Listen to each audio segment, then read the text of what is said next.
kembali melanjutkan kisah tentang Ibrahim alaihissalam. Gimana seorang nabi yang ketika masih mudanya memiliki akal yang cemerlang, karena beliau mendapatkan taufik, mendapatkan bimbingan dari Allah Subhanahu wa ta'ala, sehingga ketika masih tergolong kecil, masih muda, masih remaja, beliau bisa memilah dan memilih mana yang hak, mana yang batil, mana tauhid, mana syirik, mana amalan yang akan mendekatkan seorang hamba kepada Tuhannya, dan mana sebaliknya, amalan yang justru menjauhkan seorang hamba dari Tuhannya. Kan itu beliau berhujjah dengan akalnya, dengan akal sehat, mengajak manusia itu untuk berpikir. Siapa yang menciptakan manusia? Kemudian siapa yang memberikan rizki kepada manusia, yang menghidupkan dan kelak akan membangkitkan? Adanya penciptaan itu menunjukkan betapa mudahnya akan adanya kebangkitan. Yang menciptakan sudah pasti mampu, kuasa untuk menghidupkan kembali sesuatu yang dimatikannya. Ibrahim alaihissalam mengajak mereka untuk berpikir. Yu'adzibu man yasha, sampai kepada firman-Nya kemarin ayat yang ke-21 ya. Yu'adzibu man yasha wa yarhamu man yasha wa ilaihi tuqlabun. Sesungguhnya Allah mengazab orang-orang yang Dia kehendaki, dan Allah akan memberikan rahmat kepada orang-orang yang diinginkan, yang Dia kehendaki. Wa ilaihi tuqlabun. Hai manusia, sungguh kepada Dialah kalian semua akan dikembalikan. Kalian kembali menujunya, kalian semua akan kembali menuju Allah Subhanahu wa ta'ala. Wa ma antum bimu'jizina fil ardi wala fis sama'. Hai segenap manusia, kalian itu nggak pernah sanggup, nggak akan pernah sanggup keluar lari dari Allah Subhanahu wa ta'ala. Fil ard wala fis sama', kalian nggak akan pernah bisa lari.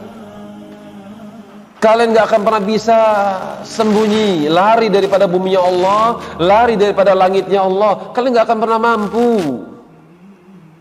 Ya ma'asyaral jinni wal insi in istata'tum an tanfudhu min aqtaris samai wal ard. Kata Allah, hai segenap jin, hai segenap manusia, in istata'tum, kalau kalian sanggup. In istata'tum an tanfudhu min aqtaris samawati wal ardi fanfudhu. Kalau kalian sanggup keluar, lari, menghindar, cari langit selain langit Allah, cari bumi selain daripada bumi Allah, fanfudhu, silahkan kata Allah. Silakan kalian hai para jin, silakan hai kalian para manusia, dengan ide-ide gila kalian, dengan akal-akal kalian, gunakan dengan teknologi kalian, keluar, cari bumi selain bumi Allah, cari planet selain daripada planet Allah, cari langit selain daripada langit Allah. La tanfudhu, kalian gak akan pernah sanggup. La tanfudhuna illa bisultan. Kalian tidak akan pernah sanggup keluar daripada kerajaan Allah kecuali jika memang Dia mengizinkan, Dia memberikan ilmu kepada Anda, Dia memberikan kekuatan kepada Anda, dan itu sangat tidak mungkin. Karena Allah Subhanahu wa ta'ala sudah menetapkan manusia, Dia akan diciptakan daripada bumi, dan pasti manusia akan mati, ditanam di dalam bumi, dan dari bumi itu pula manusia akan diangkat, dikeluarkan. Itu ketentuannya. Minha khalaqnakum wa fiha nu'idukum wa minha nukhrijukum taratan ukhra. Dalam surat Thaha Allah katakan minha khalaqnakum, dari tanah kalian kami ciptakan. Terus matinya di mana?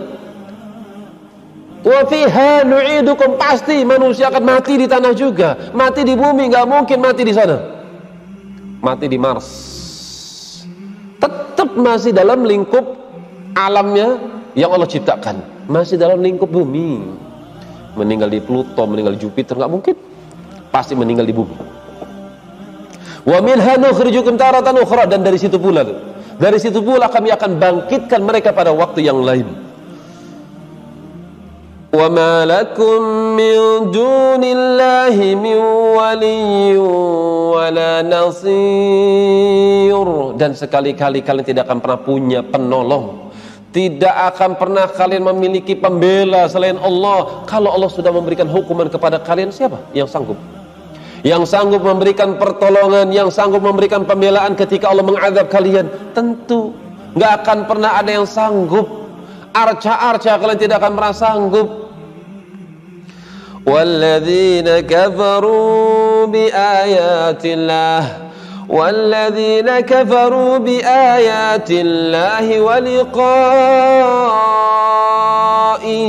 ulaika ya'isu min rahmati, dan mereka orang-orang yang kafir, orang-orang yang ingkar dengan ayat-ayat Allah, ingkar, nggak percaya, ragu, bahkan menentang, menganggap jauh, menganggap aneh adanya hari kebangkitan, hari perjumpaan antara hamba dengan Tuhannya. Orang-orang yang mereka ingkar, lagi nggak percaya, lagi menentang, ulaika ya'isu min rahmati, mereka itu adalah orang-orang yang berputus asa. Putus asa daripada rahmatku, putus asa daripada rahmat Allah buat dua golongan, kata As-Sa'di rahimahullahu ta'ala. Siapakah mereka? Satu, orang-orang kafir. Ulaika ya'isu min rahmati, mereka adalah orang-orang yang putus asa daripada rahmatku. Siapa mereka? Walladzina kafaru bi ayatillahi wa liqa'ih, orang-orang yang ingkar dengan ayat-ayat Allah, dan juga orang-orang yang enggak percaya dengan hari perjumpaan, kafir. Mereka adalah orang-orang yang putus asa daripada rahmat Allah. Yang kedua, ahlu dzunub wa musirrun alaiha, para pelaku maksiat. Para pelaku maksiat yang mereka continue di atas kemaksiatan, yang mereka adalah orang-orang yang putus asa daripada rahmatku. Telanjurlah, sudah pernah membunuh, sudah pernah berzina, pernah durhaka sama kedua orang tua, telanjurlah, nggak apa-apalah. Jadi penjahat sekalian, itu putus asa namanya.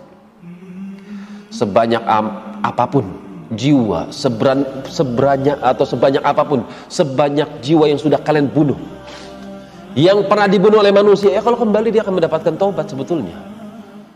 Seberapa banyak manusia yang dia zalimi, yang kehormatannya dirampas, yang hartanya dirampas, tetapi kalau dia mau kembali kepada Allah akan tetap ada ampunan. Tapi memang dasar pelaku kemaksiatan ditunggangi oleh syaitan, akhirnya dengan sebab kemaksiatan tersebut dia tidak mengharapkan lagi rahmat Allah Subhanahu wa ta'ala. Bahkan kadang dia menantang. Mana buktinya?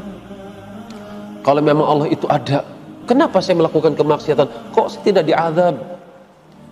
Ini pelaku kemaksiatan yang mengakibatkan kekafiran, biasanya seperti itu. Putus asa daripada rahmat Allah Subhanahu wa ta'ala. Karena itu sudah berlalu ya.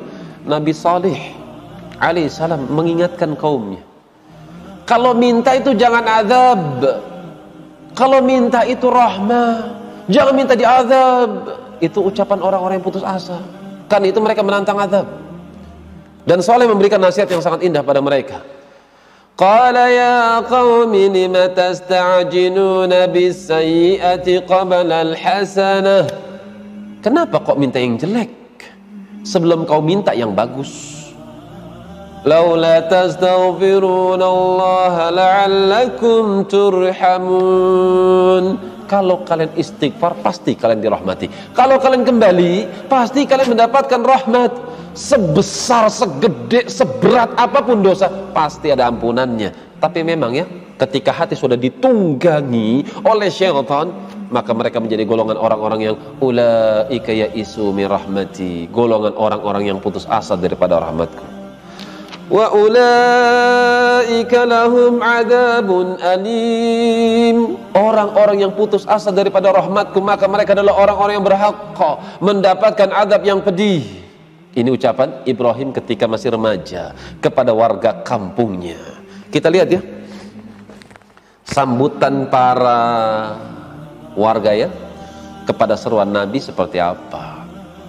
Untuk Anda para penasehat, untuk Anda para duat, untuk Anda para nasih, untuk Anda para wa'il, para pemberi nasihat, orang yang menasihati, sabar. Ketika Anda menasihati, lihat apa sih yang didapati oleh Ibrahim alaihissalam ketika beliau menasihati kaumnya.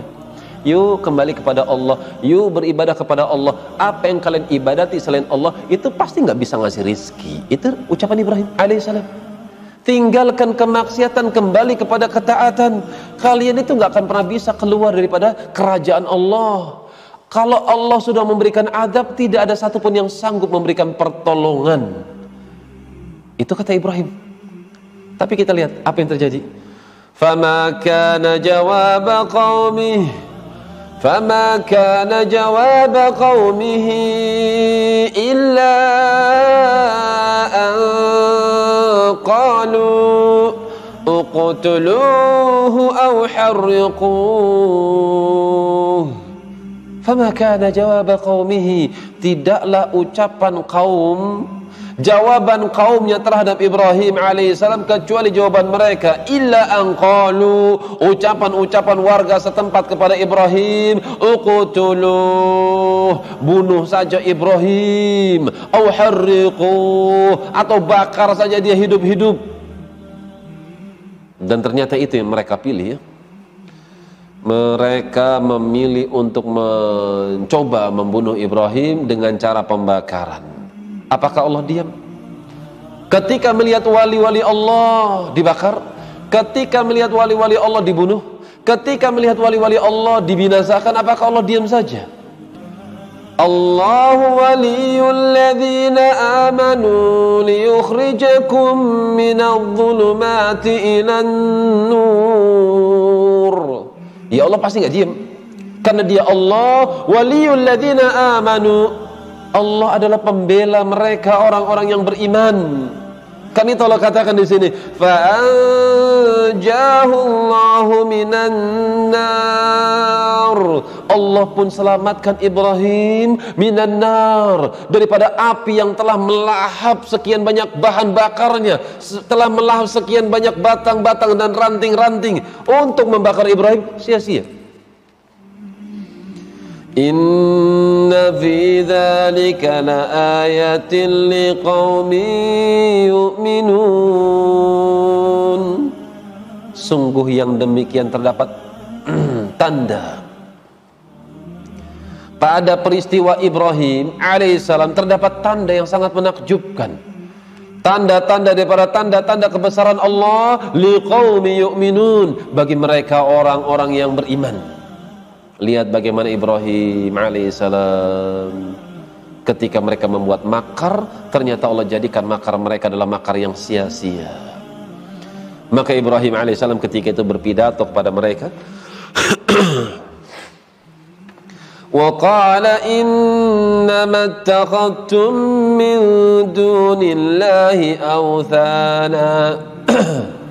وقال إنما اتخذتم من دون الله أوثانا مودة بينكم في الحياة الدنيا. Maka Ibrahim mengatakan, innama ittakhadtum, hanya saja yang kalian cari, yang kalian ambil, yang kalian sembah, min dunillah, selain Allah, authanan, arca-arca kalian, berhala-berhala kalian, Tuhan-Tuhan yang kalian anggap Tuhan, mawaddah, yang kalian cinta, mawaddata bainikum fil hayatid dunya, yang kalian cinta di antara kalian dalam kehidupan dunia. Orang yang melakukan kesyirikan pasti cinta sama dunia. Orang yang melakukan berbagai macam bentuk-bentuk kesyirikan, pasti mereka adalah orang-orang yang hatinya penuh dengan kecintaan kepada dunia. Kenapa demikian? Karena mereka nggak memiliki sesuatu yang ada di sisi Allah Subhanahu wa Ta'ala. Karena mereka nggak punya keyakinan, tidak memiliki keyakinan apa yang Allah simpan bagi mereka orang-orang yang beriman kelak di yaumil jaza. Ketika mereka nggak punya keyakinan seperti itu, lantas apa yang mereka harapkan? tentu yang mereka harapkan adalah apa yang zahir di hadapan mata-mata mereka, dunia.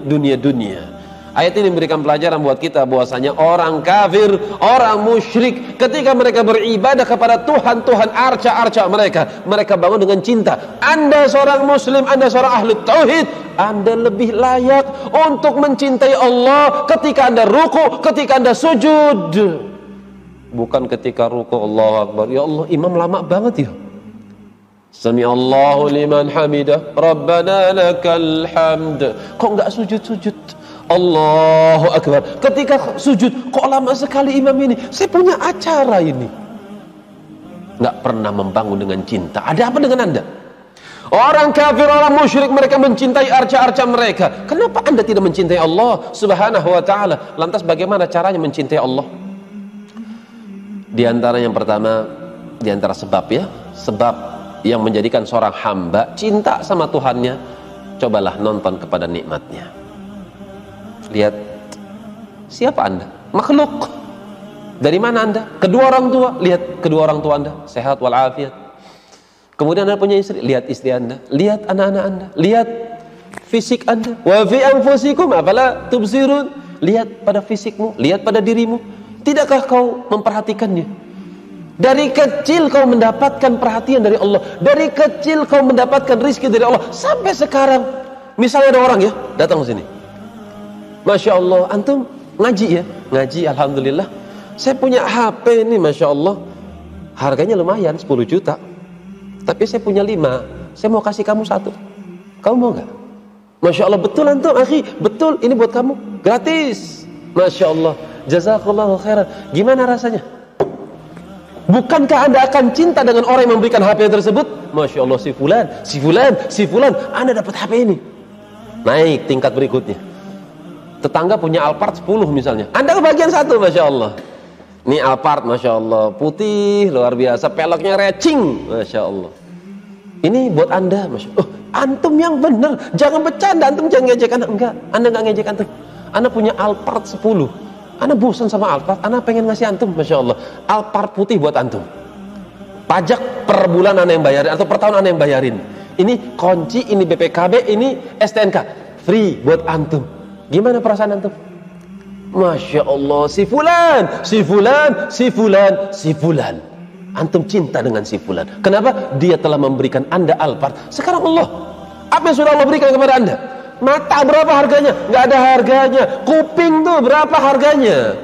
Muka Anda kayak gitu tuh berapa harganya? Nggak ada harganya. Meskipun sebagian orang store muka tahu berapa setorannya per bulan. La ilaha illallah. Itu nggak ada harganya. Nyawa Anda sampai sekarang ini berapa harganya? Nggak ternilai. Istri Anda, anak Anda, buah hati Anda, berapa harganya? Nggak ternilai. Kesehatannya, kecerdasannya, akal yang dimiliki oleh Anda, keluarga Anda, dan buah hati Anda, akalnya berapa harganya itu? Itu lebih mahal daripada dunia beserta isinya. Seandainya Anda punya anak nggak waras dan Anda punya dunia beserta isinya di tangan Anda, pasti Anda korbankan untuk menyelamatkan akal anak Anda. Bukankah demikian? Tapi Allah dengan rahmatnya menjaga Anda, istri Anda, anak-anak Anda, akalnya dijaga, nggak gila. Masya Allah. Sudah bersyukur belum kepada Allah Subhanahu wa ta'ala? Kan itu jamaah rahimani wa rahimakumullah. Jika Anda ingin mencintai Allah, cobalah lihat kepada nikmatnya. Lihat kepada nikmat Allah Subhanahu wa ta'ala yang Allah berikan kepada Anda. Kemudian di antara bentuk sebab yang akan memancing Anda, yang memancing jiwa Anda supaya Anda cinta sama Allah, maka Anda harus yakin bahwasanya Allah itu mencintai orang-orang yang beriman, dan juga ada amalan-amalan tertentu yang akan membuat Allah cinta kepada hambanya. Jika Anda memiliki ilmu tersebut, maka Anda akan memburu apa sih yang dicintain sama Allah.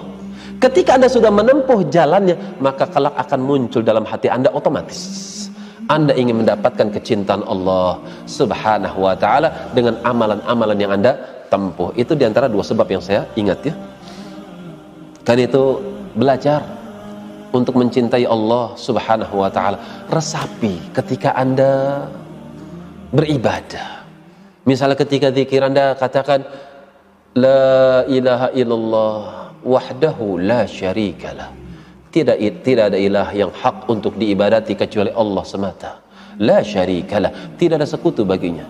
Lahul mulk walahul hamd, kerajaan itu milik dia, seluruh pujian-pujian itu semuanya milik dia.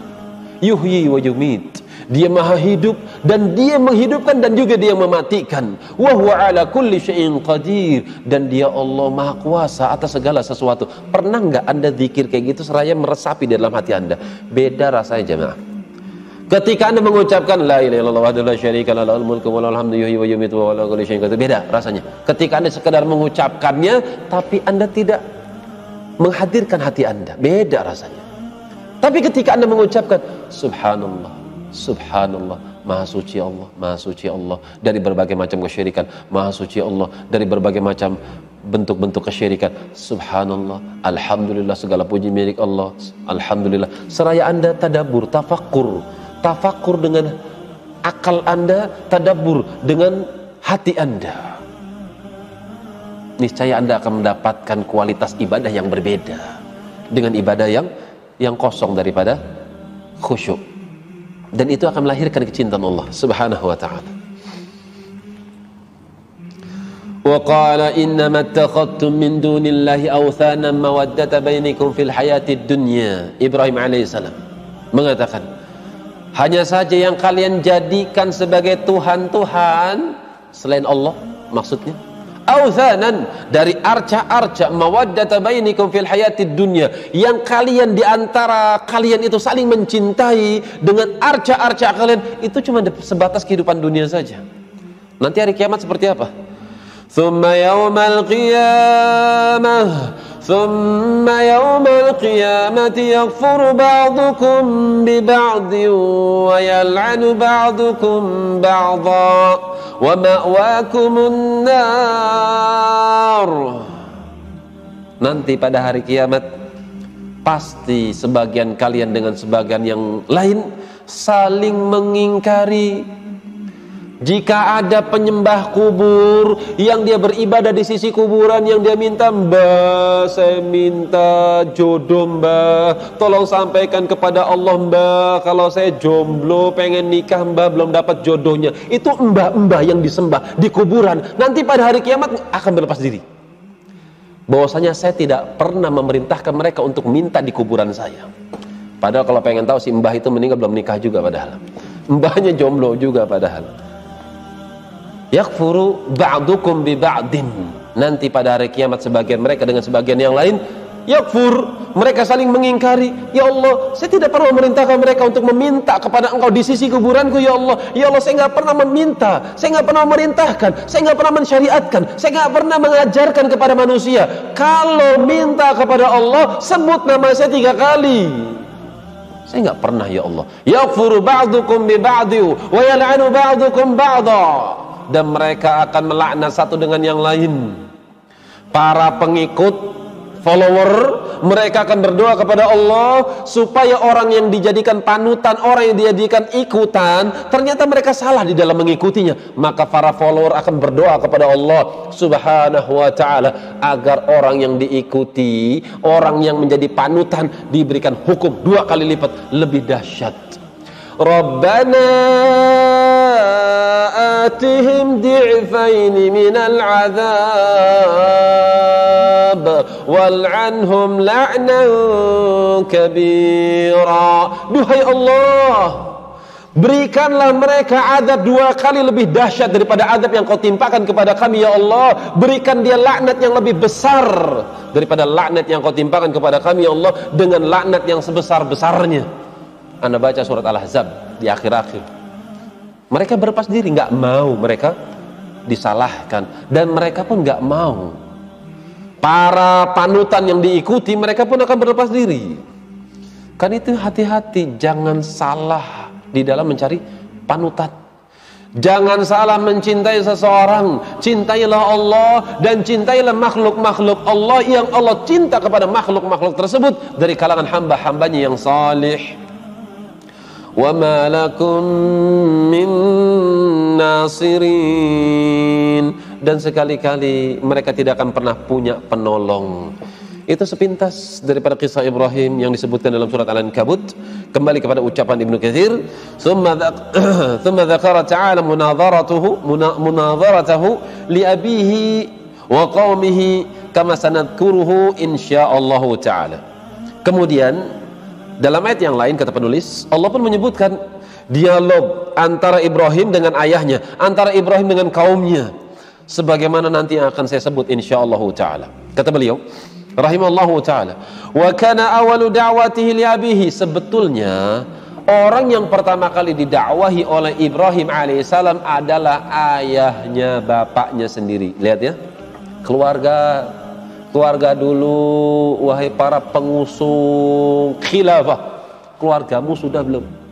Kamu jadi khalifahnya, istrimu jadi rakyat, anak-anakmu jadi rakyat. Jangan-jangan anakmu nongkrong di alun-alun sambil ngerokok ya, nongkrong, pacaran. Sementara bapaknya khilafah, anakmu no, rakyatmu no, masih nongkrong, belayar main ereking. Jangan bicara tentang khilafah, ya silahkan Anda tegakkan khilafah, tapi khilafah yang ada di depan matamu, yang dimana engkau mampu untuk menegakkan khilafah di dalam rumah tanggamu, tapi kadang kau lupakan. Kau terlalu sibuk ngoyak kursinya Pak Jokowi supaya menerapkan Islam pada Indonesia. Betul, kita mengharapkan hal itu terjadi. Kita mengharapkan kalau Indonesia itu menegakkan syariat Islam. Siapapun dari kalangan penuntut ilmu, siapapun dari kalangan salafi ahlu sunnah, pasti mengharapkan yang demikian. Tapi tentukan ada jalurnya. Seandainya ya Pak Jokowi menerapkan syariat Islam, seandainya beliau menerapkan syariat Islam, wajib berkerudung besar, wajib pelihara jenggot, wajib cingkrang, musik dihancurkan. Ya Allah, baru satu ketetapan Monas rame no, banyak orang no, demo semua. Apalagi ketika beliau menerapkan jenggot, menerapkan cingkrang, menerapkan kerudung besar, berapa banyak warga yang belum kenal Islam akan menolak syariat tersebut. Jangan-jangan mereka akan benci dengan syariat itu gara-gara karena Anda terburu-buru ingin menegakkan syariat Islam terhadap orang-orang yang nggak kenal Islam. Kenali dulu, ajak mereka supaya mereka kenal Allah, supaya mereka kenal syariat. Nabi Allah Musa alaihissalam pun seperti itu. Ketika Allah memerintahkan Musa untuk beribadah, Allah perkenalkan dulu dirinya, perkenalkan siapa Allah, perkenalkan syariat Allah, baru Allah mensyariatkan. Lihat ya kalimatnya. Allah subhanahu wa ta'ala mengatakan dalam surat Taha ya, innani anallahu la ilaha illa ana fa'budni wa aqimis salata li dzikri. Hai Musa, sesungguhnya aku adalah Allah, la ilaha illa ana, tidak ada ilah yang hak untuk diibadati kecuali diriku saja. Hai Musa alaihissalam, fa'budni, sembahlah oleh engkau aku. Kenali dulu, Allah memperkenalkan dirinya. Karena itu untuk mereka para kaum muslimin, orang-orang yang beriman, jika mereka pengen beribadah, bangun ibadah itu di atas ilmu. Karena itu Allah menasihati Muhammad sallallahu alaihi wasallam dalam surat Muhammad, fa'alam, hai Muhammad sallallahu alaihi wasallam, fa'alam annahu la ilaha illallah wastaghfir li dzambik walil mu'minina wal mu'minat. Hai Muhammad sallallahu alaihi wasallam, fa'alam, berilmulah engkau, kenali dulu siapa yang dikenalkan, siapa yang harus diilmui, dan apa yang harus dipelajari. Annahu la ilaha illallah, tidak ada ilah yang hak untuk diibadati kecuali Allah. Setelah itu baru kau beramal. Apa amalannya? Amalannya wastaghfir li dzambik, istighfar untukmu dan istighfar untuk orang-orang yang beriman dari kalangan kaum mukminin laki-laki dan juga dari kalangan kaum mukminat perempuan. Demikian pula Musa, fa'budni, ibadahilah aku, wa aqimis salata li dzikri, kemudian sembah aku dengan salat, supaya kau terus mengingat diriku, ada kontak antara engkau dengan diriku, tegakkan salat. Seperti itu harusnya. Coba ya bayangkan ya, kaum muslimin satu persatu diajak kepada Islam, diajak kepada Islam. Satu kampung nerapkan Islam, otomatis tuh RT malu tuh. Ayo bapak-bapak, ibu-ibu, pokoknya nanti jogging pakai baju yang seksi. Oh nggak bisa. Pak RT nggak bisa seperti itu, Bu RT nggak bisa. Kenapa? Jemaahnya jenggotan semua, perempuan-perempuannya kerudungnya besar-besar semua. Mas mau diajak jogging? Nggak mungkin, nggak bisa. Malu sendiri tuh RT. Lah bayangkan seluruh Indonesia pelihara jenggot, seluruh Indonesia pakai gamis misalnya, seluruh Indonesia pakai sarung, cingkrang, seluruh Indonesia semua bertakwa kepada Allah. Rakyatnya dari kalangan perempuan semua pakai hijab. Diperintahkan ayo ada konser misalnya, nggak mau berangkat mereka. Kenapa? Mereka lebih pilih ngajar anak-anak kaum muslimin TPA. Sepi kemaksiatan. Dengan sendirinya mereka para pemimpin akan malu sama rakyatnya. Ya Allah, rakyat diajak korupsi nggak bisa. Rakyat diajak senang-senang, happy-happy, banting kartu, cekek botol, main perempuan, nggak bisa rakyatnya. Otomatis mereka akan ikut kepada rakyatnya. Malu mereka. Meskipun awalnya mereka jaga image, basa-basi, toleran kepada rakyatnya, diundang pengajian, lama-lama presiden ikut ngaji tuh. Sering dengar ceramah. Rakyat sana ngundang ngaji, rakyat sana ngundang ngaji. Setiap provinsi semua ngajak kabupatennya. Pak, tolong Pak jadi panitia sini Pak. Pak, tolong Pak, kami mengundang Anda supaya membuka pengajian. Lah, lama-lama ngaji itu presiden. Apa sebabnya? Karena seluruh rakyatnya sudah bersatu di atas syariat Islam. Otomatis dengan sendirinya mereka akan bersepakat menegakkan syariat Islam di negara ini. Itu khilafah sebetulnya kalau bisa. Ibrahim alaihissalam ketika muda ya, beliau mengajak keluarganya dulu. Setelah keluarganya baru kaumnya. Wa kana awwalu da'wati li abihi wa kana abu mimman ya'budul asnam. Bapaknya termasuk pentolan kampungnya yang menyembah asnam. Li'annahu ahaqqun nas bi ikhlasin nasihati lahu. Kenapa Ibrahim memulai dakwahnya kepada ayahnya? Karena tentu ya orang tua lebih berhak. Manusia yang paling berhak untuk mendapatkan kebaikan dari anak ya tentu ayah dan ibunya. Yang berhak mendapatkan ketulusan dari kebaikan sang anak ya tentu ayahnya dan juga ibunya. Kama qala ta'ala, sebagaimana firman Allah Subhanahu wa ta'ala, supaya kita bisa mengambil pelajaran bareng-bareng. Penulis Ibnu Katsir rahimahullahu ta'ala membawakan ayat dalam surat Maryam. Silahkan kita bareng-bareng kita lihat surat Maryam. Surat Maryam nempel dengan surat Al-Kahfi. Kalau Anda suka baca Al-Kahfi, insya Allah Anda gampang mencari surat Maryam. Ketika Anda sudah dapat surat Maryam, maka lihat ayat yang ke-41. Ayat yang ke-41 Allah mengawalinya, atau Allah menyebutkan di sini tentang Ibrahim alaihissalam.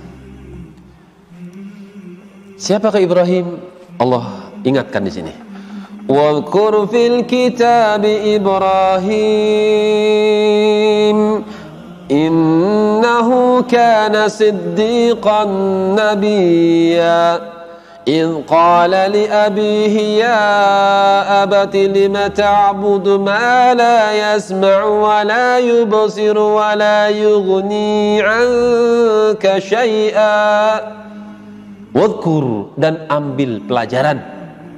Wadhkur, ambil peringatan, ambil pelajaran fil kitab, di dalam kitab Ibrahim, tentang Ibrahim alaihissalam. Ambil pelajaran. Kita diperintahkan sama Allah untuk ambil pelajaran. Siapakah Ibrahim? Innahu kana siddiqan nabiyya. Beliau adalah siddiqa. Siddiq itu kathirus sidq. Karena itu disebut dengan siddiqa, yang sering membenarkan, suka membenarkan kebenaran, itu siddiq. Dan jujur di atas kebenaran, itu siddiq. Dan istiqomah tegar di atas kebenaran, itu siddiq.